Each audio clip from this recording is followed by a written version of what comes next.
అగ్రదేశాలకు మన ఆయుధ సామాగ్రి, అనూహ్యంగా పెరిగిన రక్షణ ఎనుమతులు, తొలిసారి 21,000 కోట్ల స్థాయికి మించి హైదరాబాద్ కంపెనీల క్రియాశీలక పాత్ర.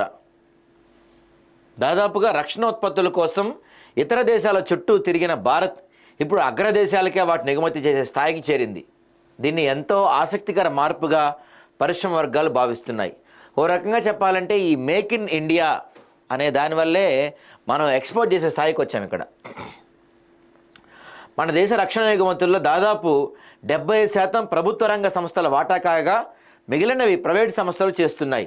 కొన్నేళ్లలో రక్షణ పరికరాల ఉత్పత్తి, ఎగుమతుల్లో ప్రైవేట్ సంస్థల వాటా గణనీయంగా పెరిగే అవకాశం కనిపిస్తుంది. ఇందులో హైదరాబాద్ కేంద్రంగా కార్యకలాపాలు సాగిస్తున్న కంపెనీలు క్రియాశీలక పాత్ర పోషించనున్నాయి. 2029 నాటికి 50,000 కోట్ల విలువైన రక్షణ పరికరాలు ఎగుమతి చేయాలన్నదే ప్రభుత్వ లక్ష్యం.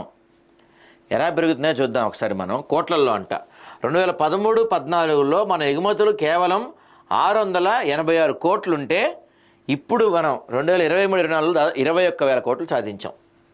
600 నుంచి 21,000 కోట్లకి మనం ఇప్పుడు ఎగుమతులు చేరుకున్నామంటే నిజంగా గ్రేట్గానే చెప్పాలి. అసలు మనం ఏం ఎగుమతి చేస్తున్నామయ్యా అంటే బుల్లెట్ ప్రూఫ్ జాకెట్లు, హెల్మెట్లు, డోర్నియర్ అంటే DO-228 ఎయిర్ క్రాఫ్ట్, చేతక్ హెలికాప్టర్లు, ఇంటర్సెప్టర్ బోట్లు, తేలికపాటి టోర్పేట్లు, బ్రహ్మోస్ సూపర్సోనిక్ మిసైళ్ళు, ఆర్టిలరీ గన్స్, రాడార్లు, ఆకాశ్ మిసైళ్ళు, పినాకా రాకెట్లు, ఆర్మ్డ్ వాహనాలు, యుద్ధ విమానాలు విడిభాగాలు అధికంగా ఎగుమతి అవుతున్నాయి. కానీ మేక్ ఇన్ ఇండియా మూమెంట్ మనకు కనపడకుండా అది ఎంత మంచి ఫలితాలు అందిస్తుంది, మనకి ఏ విధంగా ప్రపంచ స్థాయిలో మనం నిలబెట్టిందంటానికి ఇది ఒక పెద్ద ఉదాహరణ. కరెక్ట్గా 10 సంవత్సరాలు 2013 నుంచి 2024 వరకు కరెక్ట్గా 10 సంవత్సరాల్లో 686 కోట్ల నుంచి మనం 21,000 కోట్లకి పెరిగాం.